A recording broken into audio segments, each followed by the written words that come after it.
ಅತಿ ದೊಡ್ಡ ಶಕ್ತಿ ಜೀವನಕ್ಕೆ ಜ್ಞಾನ.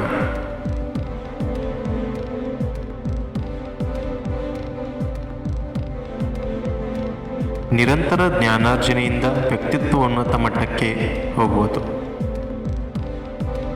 ಪ್ರತಿಯೊಬ್ಬ ಮನುಷ್ಯನು ಸ್ವಾವಲಂಬಿಯಾಗಿರಬೇಕು. ಜೀವನದ ತಮ್ಮ ಜವಾಬ್ದಾರಿಗಳನ್ನು ತಾವೇ ನಿಭಾಯಿಸಿಕೊಂಡು ಜೀವನ ಸಾಗಿಸಬೇಕು.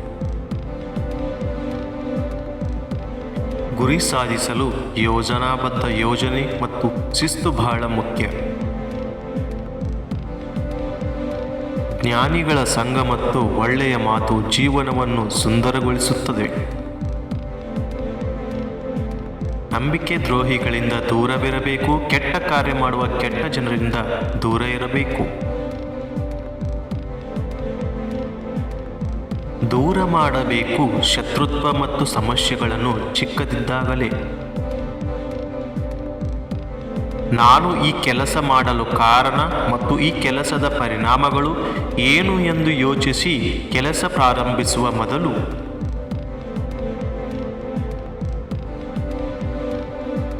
ತಾಳ್ಮೆ ಕಳೆದುಕೊಳ್ಳದೆ ಕಷ್ಟದ ಸಮಯದಲ್ಲಿ ದೃಢವಾಗಿ ಎದುರಿಸಿ ಪರಿಸ್ಥಿತಿಯನ್ನು.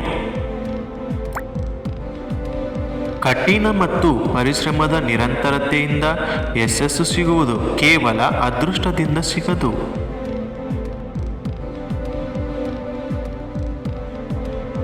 ಗುರಿ ಯಶಸ್ಸಿಗೆ ಸಹಾಯಕ ಮತ್ತು ಪೂರಕವಾಗಿರುವ ಒಳ್ಳೆಯವರ ಸ್ನೇಹ ಬೆಳೆಸಿಕೊಳ್ಳಬೇಕು.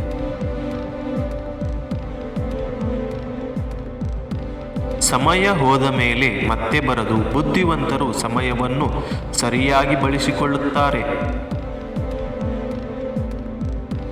ಬೇರೆಯವರ ತಪ್ಪುಗಳನ್ನು ಅರಿತು ಬುದ್ಧಿ ಕಲಿಯಿರಿ.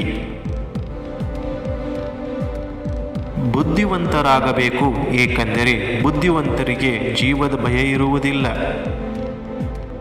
ಯಾರಿಗೂ ಹೇಳಬೇಡಿ. ಜೀವನದ ನಿಮ್ಮ ರಹಸ್ಯಗಳನ್ನು ಅವೇ ಮುಳ್ಳಾಗುತ್ತವೆ. ಸ್ವಾರ್ಥತೆ ಇಲ್ಲದ ಸ್ನೇಹವೇ ಇಲ್ಲ. ಕಹಿ ಸತ್ಯ. ಸ್ನೇಹದ ಹಿಂದೆ ಒಂದು ಸ್ವಾರ್ಥ ಇದ್ದೇ ಇರುತ್ತೆ. ಒಳ್ಳೆಯ ಕರ್ಮಗಳಿಂದ ಒಬ್ಬ ವ್ಯಕ್ತಿ ದೊಡ್ಡ ವ್ಯಕ್ತಿಯಾಗುತ್ತಾನೆ ವಿನಃ ಹುಟ್ಟಿನಿಂದಲ್ಲ.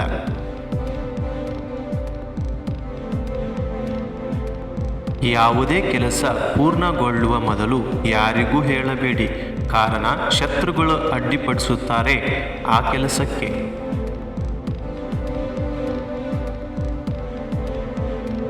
ಕ್ಷಣಿಕ ಯೌವನ ಮತ್ತು ಸೌಂದರ್ಯ. ಶಿಕ್ಷಣವೇ ಜೀವನಕ್ಕೆ ಆಧಾರ. ಕಾಪಾಡುತ್ತದೆ ಜೀವನವಿಡೀ. ಸಂಪತ್ತಿನ ಅಹಂಕಾರವಿರಬಾರದು. ಸಂಪತ್ತನ್ನು ಯಾವಾಗ ಬೇಕಾದರೂ ಕಳೆದುಕೊಳ್ಳಬಹುದು.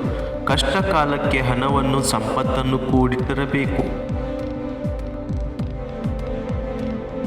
ಸಣ್ಣವರು ಎಂದು ನಿರ್ಲಕ್ಷಿಸಬೇಡಿ. ಶತ್ರುಗಳನ್ನು ಎಂದಿಗೂ. ನೀವು ಶಾಂತವಾಗಿದ್ದರೆ ಮಾತ್ರ ಶತ್ರುಗಳನ್ನು ತಂತ್ರ ರೂಪಿಸಿ ಎದುರಿಸುತ್ತೀರಿ, ಕೋಪದಿಂದಲ್ಲ. ನಿಮ್ಮ ಬಲಹೀನತೆಗಳು ನಿಮ್ಮ ಶತ್ರುಗಳಿಗೆ ತಿಳಿಯದಂತೆ ಜಾಗರೂಕರಾಗಿರಿ.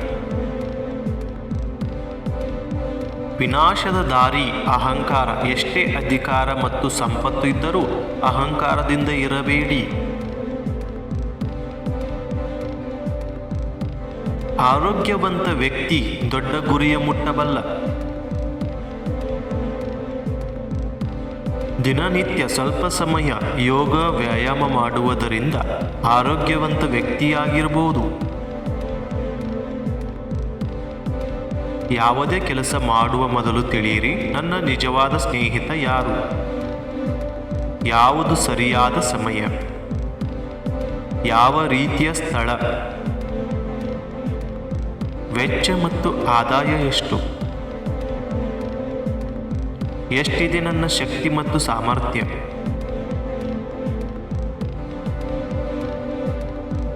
ಸಾಲ, ರೋಗ, ಬೆಂಕಿ ಆರಂಭದಲ್ಲೇ ನಿರ್ಮೂಲನೆ ಮಾಡಬೇಕು.